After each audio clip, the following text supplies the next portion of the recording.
네, 두산퓨얼셀 주주분들 반갑습니다. 안녕하세요. 보통의 매매꾼입니다. 자, 우리 두산퓨얼셀 정말 많이 알아봤던 종목이죠. 제가 최근에도 브리핑을 해드렸는데, 이제는 하락을 멈출 것 같다.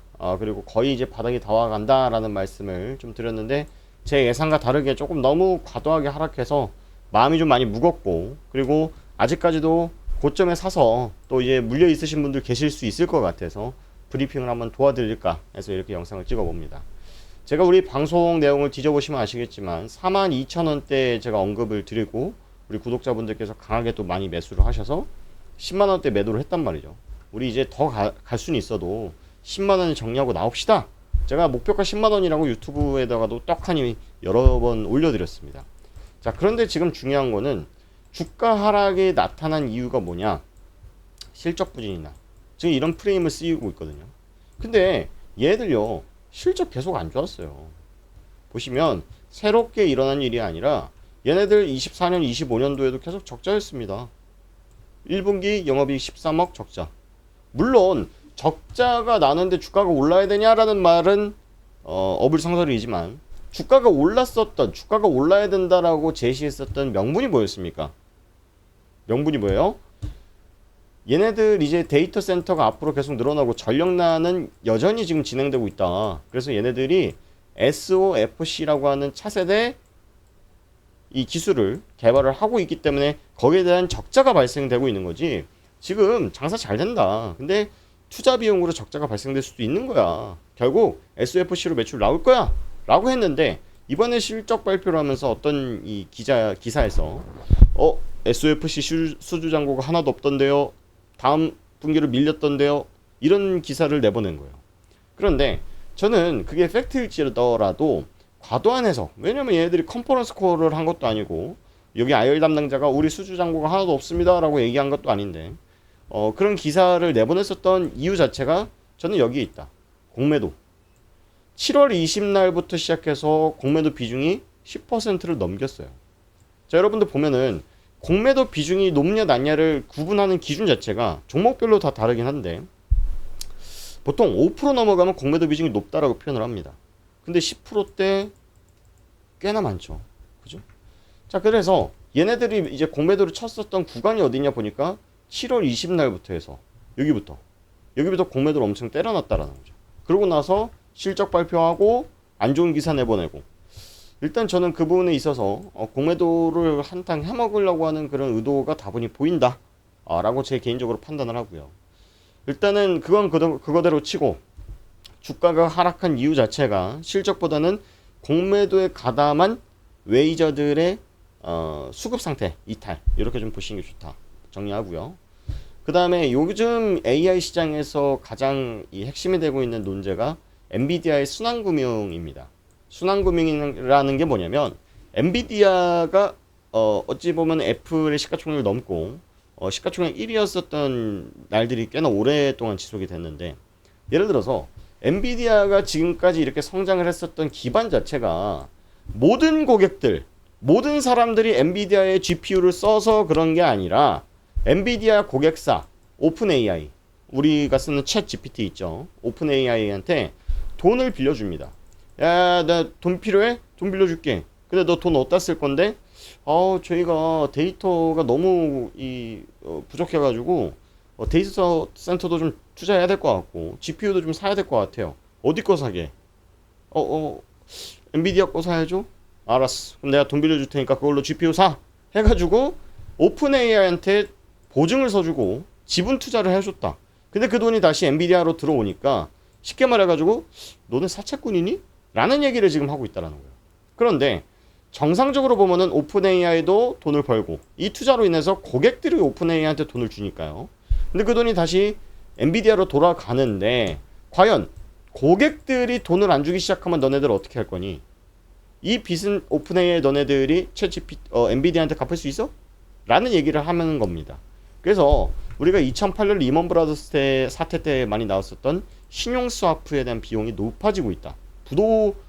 부도 가능성에 대해서 높게 보고 있다라고 지금 시장에서 이야기를 하면서 결국엔 지금 AI 시장이라고 하는 게 오픈 AI가 뭐 GPU를 사서 그걸로 또 매출 내고 하고, 우리가 또 데이터 센터에 투자하고 데이터 센터가 전력난이 생긴다고 하니까 또 이제 전력 공급 회사에다가 투자해주고, 그래서 블루에너지라던가 데이터 센터 그 관련 섹터들도 오르겠지? 뭐 이런 메커니즘이었는데 그게 깨질 수 있다라는 가능성들을 지금 시장에서 이야기를 하고 있다는 겁니다.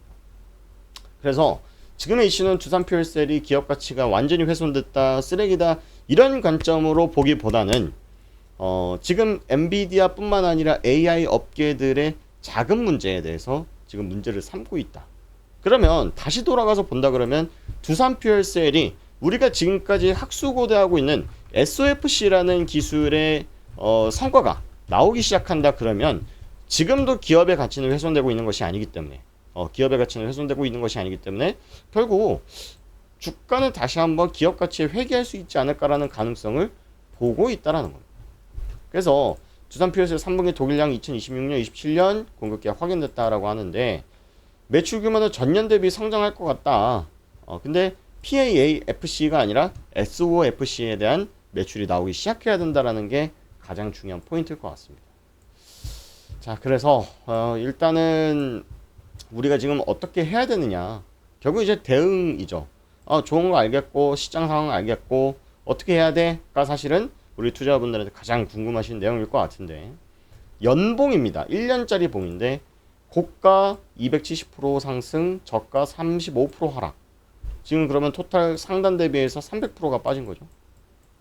비율로 계산하자면 물론 300%라고 마이너스 300%라고 표시하지 않습니다. 마이너스 99%를 넘길 수가 없으니까. 근데 하락률로 봤을 때 그렇다라는 겁니다. 그래서 저는 최소한 윗꼬리 잡아먹는 게임 정도는 충분히 할 수 있다라고 생각을 해요. 그런데 반등의 시기가 얘네들이 이 음봉을 여기까지 채우고 갈 거니 밑에까지 확장했다가 아래 꼬리를 달고 다시 양봉으로 돌릴 거니에 대한 게임인 거지, 이게 완전히 게임 오버라는 계산기는 쓰지 않는다 라고 생각을 합니다. 그래서 일단은 여러분들 이 하락장에서 제일 중요한 거는요, 추가 매수를 어디에서 할 거냐, 익절을 어디서 할 거냐 포인트를 잡아야 되는데, 보통 우리가 투자하신 분들이 이런 패턴이 나오잖아요. 그럼 쌍바닥이다 하고 내가 여기서 물리있던 거를 여기서 한번 사요. 그럼 추가 매수가 여기쯤 형성이 되겠죠. 그죠? 뭐 이제 비중에 따라 다르겠지만 1대1로 물탔다면 이 매입가가 요 정도 형성이 돼 있을 거란 말이에요. 근데 시장은 개인 투자자들의 매입가를 알아요. 왜? 추가 매수하라고 이렇게 페이크를 주는 경우가 많거든요. 그럼 이때 추가 하락이 쭉 나옵니다. 근데 반등을 막 상한가도 가고 막 반등을 치고 해요. 근데 내 평단까지 안 오다가 아우씨 짜증나고 여기서 또 추가 매수를 해요. 그러면 여기서 또 추가 매수하면 평균 단가가 또 요만치 낮아집니다. 근데 또 얄밉게도 이렇게 떨어지죠. 여러분도 아마 공감하실 거예요. 이런 경우가 정말 많다라는 거. 그래서 여러분들 제일 중요한 거는 두산 퓨얼셀이 좋냐, 뭐 언제 어디까지 올라갈 거냐, 그런 영상들만 찾아보셔야 될 게 아니라 얘가 언제쯤 사는 것이 좋겠냐, 나의 평균 단가와 뭐 비중에 따라서 그걸 결정할 줄 아셔야 된다. 이런 말씀을 좀 드리고요. 그런 것들이 이제 혼자서 좀 어려우신 분들이 있으시다면 저한테 이제 매입가를 같이 보내주신다 라고 한다면 언제 대응을 하셔야 되는지 그런 것들을 제가 같이 설명을 좀 드려볼 테니까 여러분들 구독, 좋아요만 눌러주시고 많은 연락을 주시면요, 제가 두산 퓨얼셀 주주분들만 한 120분 정도 이상 또 이제 진단을 도와드렸습니다. 그래서 저희가 270명 구독자분들과 함께 저희가 실시간으로 종목에 대한 브리핑도 텔레그램 방에서 도와드리고, 또 이런 종목은 좋은 것 같아요 라는 내용들이 있으면 저희가 종목 추천도 같이 진행을 해드리는데, 뭐 유료 리딩방하고 그런 사람은 아닙니다. 유료 리딩방하고 뭐 강의 팔고 그런 사람이 아니고요.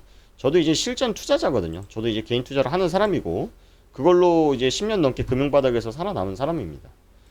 저희 영상 더보기란 보시면 제 홈페이지 나와 있는데, 제가 이제 과거에 TV방송에서 오랫동안 초청받아가지고 활동했었던 내용들도 올려놨고, 제 실제연 계좌들 업로드 해가지고 제 설명 써놨으니까 여러분들 궁금하신 게 있으시면 연락처로 문자 넘겨주셔도 되고, 여기 네이버 설문지도 있어요. 여기 보시면 내가 가지고 있는 종목에 대한 리포트뿐만 아니라 제2의 SK 하이닉스라 그래서 내가 100% 200% 갈만한 종목 한번 찾아보고 싶다라고 하시면 이런 것도 한번 같이 찾아보고요.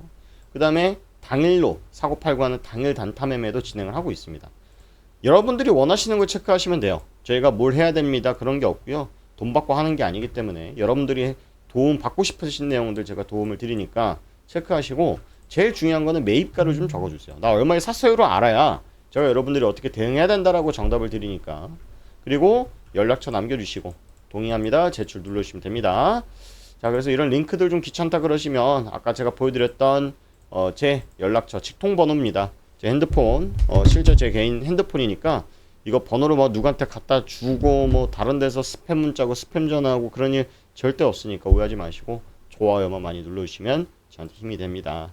하여튼 여러분들 어려운 장입니다. 하지만 어려운 장도 여러분 영원한 것도 없고요. 상승장도 영원한 게 없습니다. 그래서 우리가 지금 시장에서 배워야 될 것은 겸손함, 그리고 절제, 그리고 인내, 이런 것들이 심리 컨트롤이 필요한 거지, 주가 저점 맞추기, 고점 맞추기 이런 것들은 하등 의미가 없는 시장일 거라고 개인적으로 생각을 합니다. 저도 10년 넘게 주식시장에 있으면서 주식을 20년 동안 보신 분들이랑 또 이걸 업으로 삼고 있는 사람들이랑 느낀 점들은 분명히 다를 거라고 생각을 하거든요. 저는 이거를 10년 넘게 업으로 또 삼고 있는 사람이다 보니까 여러분들의 마음을 사실은 너무나 잘 알죠. 그래서 항상 응원하는 마음으로 저도 이제 열심히 방송할 테니까 여러분들께서도 많은 응원해 주시고 도움 필요하시면 밤늦게라도 문자 남겨주시기 바랍니다. 고맙습니다.